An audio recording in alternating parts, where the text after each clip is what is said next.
Saludos, y este es Rabia Bimba y estamos en vivo transmitiendo desde Portland, Oregón. Esto es una ciudad en casi llegando a Alaska de los Estados Unidos. Llevamos aquí unos días. Esta ciudad es un poco gris. Es uno de los lugares donde no sale el sol mucho, ¿no? Y tiene esa peculiaridad de ser algo monótona en cuanto a colores. Es un lugar interesantísimo, sigue siendo uno de los lugares más ricos de Estados Unidos, donde hay un sinnúmero de grandes corporaciones que se han mudado aquí precisamente por su belleza. Aquí se hace mucho esquiar y también tiene una belleza natural en cuanto a las montañas, ríos y mucha vegetación. Es un lugar muy lindo. Lo único que no hace mucho sol, como estamos acostumbrados aquellos y aquellas que vivimos en el Caribe, estar tan cerca del sol en el Ecuador, y aquí estamos un poco más lejos. Estamos transmitiendo desde acá porque vinimos a hacer una serie de presentaciones relacionadas con el proyecto de la historia de rap y reggaetón en Puerto Rico. Como algunos sabrán, algunos que escuchan este programa, nosotros llevamos hace más de unos 20 años trabajando con la historia de rap y reggaetón en Puerto Rico. Escribimos un libro que se llama La historia de rap y reggaetón en Puerto Rico, Rap versus la 357. Y hacemos talleres relacionados con la música, con su trayectoria, con su etnia, en cuanto a de dónde viene, de dónde sale, toda esa dinámica muy interesante. Sabemos que en este momento es posiblemente el género musical más importante del mundo, y lo digo con mucho orgullo. Y claro, hemos escuchado muchísimo este último año de nuestros exponentes musicales, ya sea Daddy Yankee, Bad Bunny, Anuel AA, todos estos grandes exponentes que algunos critican, pero la realidad es que tienen una audiencia de millones o cientos de millones de personas alrededor del mundo, y de la misma forma han servido como bandera nuestra representación, nuestra cara a nivel mundial. Quien no conoce a Bad Bunny puede ir a cualquier parte del mundo y este señor está vendiendo espacios de miles y miles de personas. Igualmente Daddy Yankee, que aunque está retirado todavía sigue trabajando. Eso dirán muchos retirados, ¿verdad? Pero la razón por la cual también quería específicamente hablar sobre esta ciudad es porque esta ciudad de Portland es una ciudad que en algún momento era una ciudad algo menos rica, ¿no? Tenía su riqueza natural, pero justo en los últimos 20 años, 15, 20 años, se ha convertido en el lugar donde se integraron estas grandes corporaciones como Amazon, como Google. O sea, el Google, lo que ustedes usan para buscar cuando googleamos, ¿no? Adicional a eso también Microsoft. Y eso atrajo a miles de estos jóvenes con un gran conocimiento de esta tecnología, ¿no? Parte de lo que ocurrió fue el desplazo o el reemplazo, debo decir, de comunidades marginadas y pobres. Y fue también uno de los lugares, el epicentro o uno de los epicentros más reconocidos por las protestas en el 2020, llamadas Black Lives Matter, que algunos recordarán. Fueron estas protestas en muchas ciudades de los Estados Unidos, donde se quemaron edificios, carros, había un llamado al desmantelar la policía, había un llamado a los derechos de las comunidades negras, los derechos de las comunidades hispanas, que acá esa discusión de etnia, de raza, de cultura, es, yo diría, un talón de Aquiles centenario. Aquí todavía la discusión, y yo creo que algo diferente al Caribe, ¿no? En el Caribe, esto es un paréntesis, en el Caribe las culturas, las etnias se han convertido en un buen arroz con dulce o arroz con pollo o un buen sancocho, ¿no? Donde toda la familia, si hablamos de Puerto Rico, en una familia tradicional puertorriqueña hay una gama étnica, o sea, de diferentes variedades de colores. Somos preciosos de esa forma y genéticamente se ha comprobado, ¿no? Con las investigaciones recientes de la Universidad de Mayagüez y otros lugares, que nuestra genética, o sea, nuestro DNA, es uno tan y tan mezclado que nos fortalece, nos hace preciosos. Y eso también se ve en nuestra música, llámese reggaetón, llámese salsa, llámese bomba, llámese plena, llámese esa mezcla de diversidad. Yo creo que eso es lindo, y eso lo vemos también en otros lugares como Cuba, ¿no? Aquellos que han visitado Cuba saben que igualmente se ve una mezcla preciosa en nuestra gente. Lo mismo, yo no sé si es por espacios pequeños, o nuestras islas, o nuestra apertura, o inclusive nuestra necesidad de tener que hacer cierto nivel de aceptación, ¿no? Aunque podemos hablar de muchas cosas, ¿verdad? Porque en el caso de Puerto Rico sabemos que hay racismo, sabemos que existe. Es interesante cómo hemos sabido disimularlo. Yo no creo que es el mismo racismo que existe en Estados Unidos, y me parece que hemos tenido la capacidad de aprender, ¿no? Y eso lo dice nuestra comida, eso lo dice todo lo que somos como puertorriqueños. Entonces, esta ciudad de Portland, Oregón, es una ciudad que fue una de las últimas en ser colonizadas en cuanto a la expansión de la República de Estados Unidos de Norteamérica. Ustedes recordarán, aquellos que saben algo de historia, que todo empezó en el este, ¿no? La invasión de los europeos, o los europeos que vinieron corriendo, huyendo desde Inglaterra, desde Irlanda, desde España, desde Alemania, desde tantos lugares en Europa, y vinieron con machete en mano, y vinieron con la pólvora, y poco a poco fueron tumbando cabezas, literalmente, aquellas llamadas las primeras naciones, ¿no? Los mal llamados indios norteamericanos, ¿no? Que son los verdaderos dueños de esta nación norteamericana, ¿no? De Estados Unidos de Norteamérica. Y digo que esta zona es uno de los últimos lugares en la expansión, porque empezó con las 13 colonias del este, cuando se convierte en Estados Unidos, en lo que nosotros hoy llamamos Estados Unidos, o la República de Estados Unidos. Esas 13 colonias que se independizaron de Inglaterra y que crearon una nación soberana llamada República de Estados Unidos de Norteamérica, y poco a poco se fueron expandiendo, creciendo,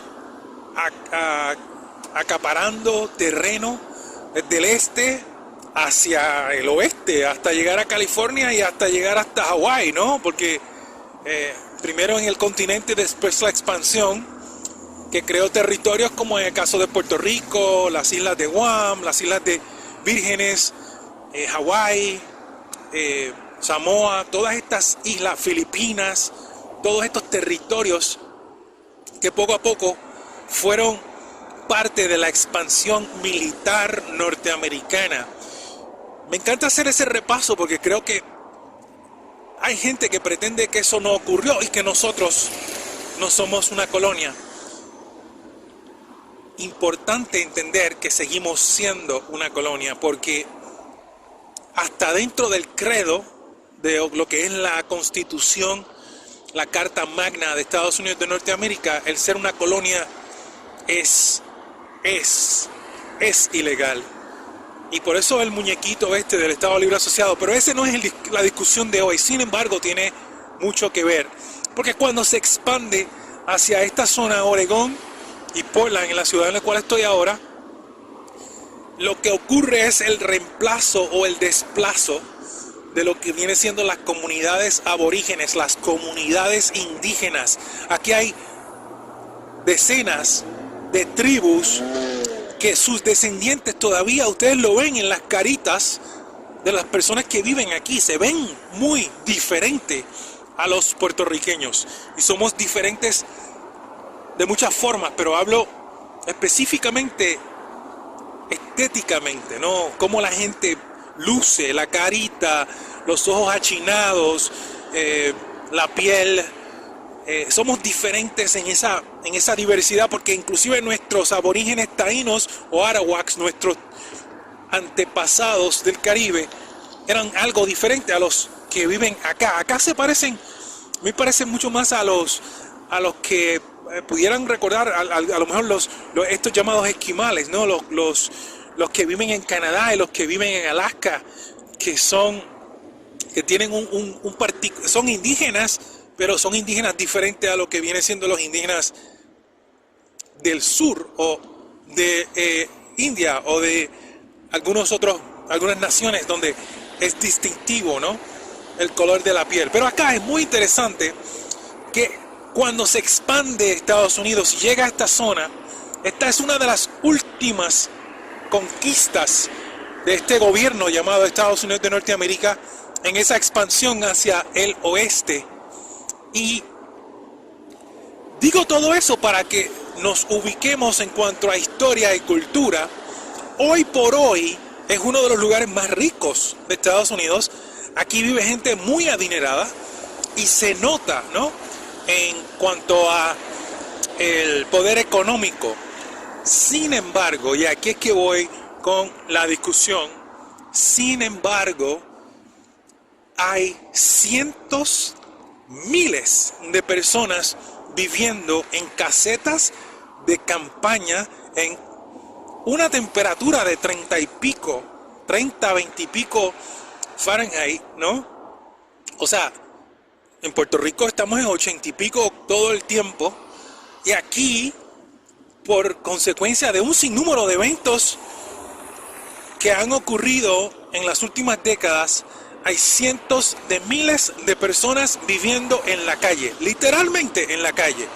¿Y esto por qué? Bueno, hay una serie de eventos que han ocurrido, principalmente, y me parece que el más importante, es que aquí ocurrió gentrificación. ¿Y qué es gentrificación? El reemplazo de ciertas comunidades, ya sea por razones económicas, étnicas, por razones de guerra, por razones de idioma, fueron reemplazados. En el caso de esta zona, fueron reemplazados como consecuencia de la tecnología.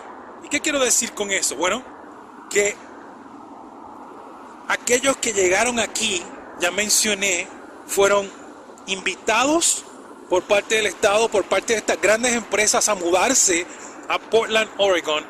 Estos jóvenes con unos conocimientos privilegiados se mudan a esta zona y empiezan a cambiar el nivel económico, porque ninguno de los trabajos, particularmente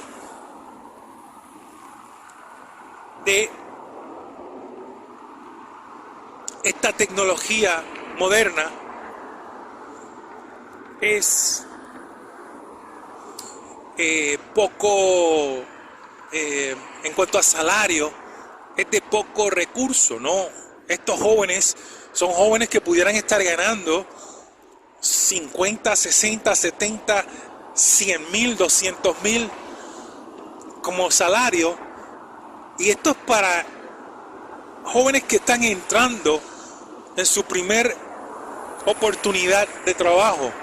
Ustedes saben que el ingreso promedio de Puerto Rico es entre 15 mil a 20 mil, y esos son los que están trabajando, que sabemos o sabíamos que era mitad de la población, entre comillas, y el resto estaba mal pagado. Precisamente a nivel de trabajo todavía sabemos, aquí los maestros no llegan a 40 mil dólares. Aquí un ejecutivo promedio gana entre 20, 30 a 40 mil dólares, cuidado, 50 mil dólares. O sea que el ingreso promedio en nuestra isla es entre 15 a 20 mil dólares, y yo diría que eso está alto. En cuanto a mí me parece que esos números no reflejan la realidad actual de Puerto Rico, porque precisamente en los últimos 2 años el desmantelamiento de nuestro sistema económico, los tantos negocios que han tenido que cerrar obligatoriamente por la consecuencia del COVID y todo lo que nos ha pasado, la imposición de el desmantelamiento económico, la dejadez de un gobierno que no existe. Esos son otros 20 pesos. Pero regresando a Portland, aquí se mudan estos jóvenes invitados por estas grandes corporaciones y empiezan a reemplazar el trabajador promedio. Entonces esto es un lugar donde ahora la tecnología es rey o reina, ¿no? Y que precisamente esos ingresos empiezan a cambiar la dimensión económica, tanto así que empiezan a empujar a que las rentas de los lugares donde la gente vive empiezan a subir. Una renta cualquiera de un apartamentito promedio, y lo sé por experiencia muy cercana, estamos hablando de un closet de apartamento. Allí están pagando $1,200 por un apartamento pequeñísimo, y eso es el que tiene el privilegio de poder conseguir un trabajo que le pague para poder, porque tienes que trabajar en estos sectores muy particulares. Entonces, cuando llegan estos sectores, reemplazan otros, desmantelan otros sistemas económicos y quedan mucha gente desempleada. Eso es la primera oleada de eventos que ocurre en un lugar como Portland, que eventualmente empuja a la gente o a irse de esta ciudad o a tener que buscar 3 o 4 trabajos. Y eso lo escuchamos también de ciudades como Nueva York, eso lo escuchamos también de ciudades como Los Ángeles, eso lo escuchamos también de ciudades como Chicago. Todos los detalles de lo que voy a hablar hoy están precisamente marcados en todos estos lugares, y la razón por la cual lo estoy diciendo es que Puerto Rico parece estar dirigiéndose algo parecido en esa dirección, y lo hemos escuchado tanto en estos últimos meses, semanas, y me parece que es importante que hablemos de eso al principio de este año, porque pronto, en estos próximos meses, vamos a empezar a escuchar la retórica de todos los años, donde vienen a vendernos los sueños, las soluciones, el embuste de todos los políticos y políticas que han estado al mando de nuestro gobierno, y que hoy por hoy están silentes. Llevan varios años o varias administraciones, esa mayoría de individuos que no dicen, que no hablan, que no intervienen. Aquí se habla de 4 o 5 individuos, por ejemplo, Mariana Nogales, que es de este nuevo partido, que sabemos ha estado presente, activa, dando la cara, estemos a favor o no, o de acuerdo con sus comentarios, con su visión. Yo definitivamente he estado. un individuo como Eliezer Molina, que sabemos que la está pasando muy difícil por precisamente decir lo que muchos de nosotros pensamos, y me incluyo, el león fiscalizador, otro individuo que sabemos que aunque no es un personaje o no es una figura política, ha tenido una gran aportación desde la exposición o la revelación de los almacenes. Ustedes recordarán en Ponce cuando después encontramos que estaban en todo el país, donde los huracanes, y tenían unos almacenes cerrados y había un montón de cosas que pudimos haber usado durante María, durante Irma, durante los terremotos, todas las cosas que nos han pasado y que sabemos fueron escondidas de la población puertorriqueña como castigo. Yo insisto, porque no tiene lógica alguna que un gobierno que van a recibir, y si dan, no hay, y después los fondos federales y toda esa historia, ¿no? Tan triste de estos últimos gobiernos, ¿no? Que nos han llevado. Yo soy de los que piensa, y aquí hay otro paréntesis, yo soy de los que piensa que es parte de un plan para empujar a los puertorriqueños a que ocurra lo que está pasando en Portland, ¿no? Donde empujan a la gente a irse de Puerto Rico y que se vayan a Florida, que se vayan a Texas, que se vayan a Nueva York, que se vayan a California, que se vayan a cualquiera, pero aquí no los queremos porque vamos a vender y vamos a reemplazar una isla, porque no queremos una isla, un Puerto Rico con puertorriqueños, queremos una isla y reemplazar a los ciudadanos que se parezca más a Hawái, donde los ciudadanos, los que realmente son dueños de la isla o los que eran dueños de la isla ahora viven en la playa porque no pueden costear. Lo mismo que está pasando aquí en Portland, no pueden costear apartamentos. Lo mismo que está pasando en Los Ángeles, donde esto llamado el Skid Row, ¿no? Donde hay cientos de miles de personas viviendo en casetas de campaña. Pues esa misma es la visión que creo que algunos de estos políticos quisiera para Puerto Rico, para reemplazarnos, para empujarnos, para sacarnos. Entonces, aquí en Portland, Oregon, ha pasado precisamente eso y ha sido una solución, y es triste porque uno camina por las calles y ve gente joven, y uno camina por los parques y ve gente joven, y uno camina por la ciudad, el centro de la ciudad, y hay miles de personas viviendo o pidiendo dinero. Y si no me creen, busquen en YouTube, busquen en cualquier lugar y verán que creo que esta es una de las ciudades donde más personas sin hogar, los sin techo, hay en todos los Estados Unidos. Creo que esta es una de las grandes ciudades, y precisamente por ese conflicto entre los que tienen tanto, porque como dije, aquí hay gente con mucho dinero, se nota en los carros, en las casas, en los restaurantes, en los hoteles, se nota que para poder accesar eso uno necesita grandes cantidades de dinero.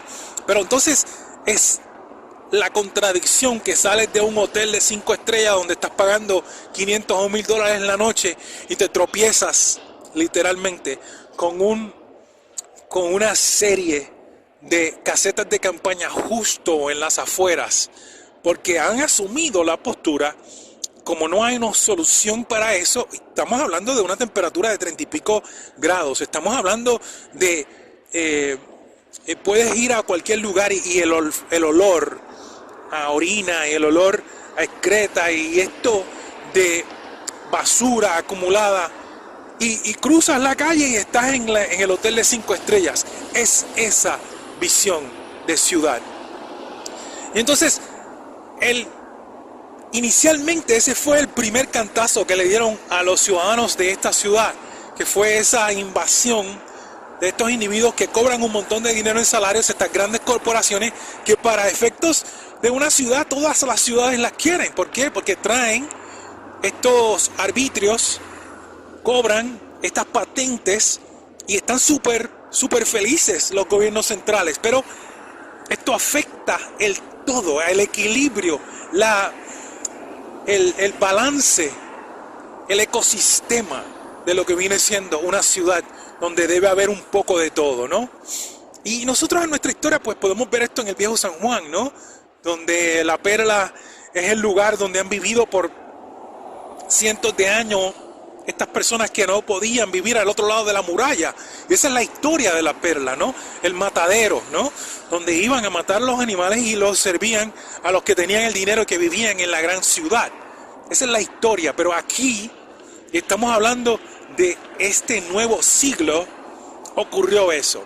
Otro de los eventos que catastróficamente afectó a esta ciudad fue precisamente los cierres del COVID, porque aquellos, y en esta ciudad, como también en Chicago que he visto, no me cuentan, en Los Ángeles que he visto, no me cuentan, en Florida que he visto, no me cuentan, en la ciudad de Nueva York que he visto y no me cuentan, porque en estos últimos años, como parte de la gira, como parte de la presentación del libro, como parte de nuestros diferentes proyectos, hemos estado en todas estas diferentes ciudades. Pues aquí precisamente cuando los cierres se dieron, también se dieron estas grandes protestas en contra de la violencia policíaca de George Floyd, que fue el joven que ustedes a lo mejor recordarán, donde los policías lo asesinaron, ¿no? Se le treparon encima y le cortaron la respiración, y de ahí surge el escribillo no puedo respirar, no, I can't breathe, y muere este señor. Entonces en montones de ciudades se dieron estas grandes protestas donde se quemaron un montón de negocios y carros y policías y muertos y toda esa cosa, que si no han visto, busquen las protestas de George Floyd para que vean lo que ocurrió aquí en el 2020. Estábamos muy ocupados con esto del COVID, ¿no? Y creo que mucha gente, y claro, el mismo control de los medios de comunicación en nuestro país, y hablo de nuestra burbuja mediática puertorriqueña, si no es por programas como este y otros, estas cosas no se escuchan, no se ven, ¿no? Entonces se da esa dinámica en esta ciudad donde las protestas masivas y el desmantelamiento y los choques entre el Estado y los choques entre la ciudadanía se dieron y se manifestaron. Adicional a eso, los cierres por el COVID-19, que empieza a finales del 19 y después los últimos 3 años, todavía hoy estamos presenciando los efectos del COVID en nuestras economías a nivel mundial. Es donde la transferencia de dinero, la transferencia de riquezas, históricamente estos últimos 3 años se ha agudizado la pobreza a nivel mundial, donde los pobres son más pobres y hay más pobres, y los ricos son más ricos y son menos las riquezas. O sea, la mayor de las riquezas está en menos manos. Impresionante. Todo eso dicho, queremos asegurarnos que empecemos este año con el pie correcto, o sea, con el pie derecho hacia el frente, y que podamos visualizar el 2023 como una gran oportunidad precisamente para que nosotros, nuestra comunidad puertorriqueña, los que están y los que lleguen y los que han estado siempre, podamos trabajar hacia un Puerto Rico mejor. Este es el programa Radio Bemba. Agradezco que nos escuchen y les felicito en este nuevo año 2023. Radio Bemba, bendición y cuídense mucho.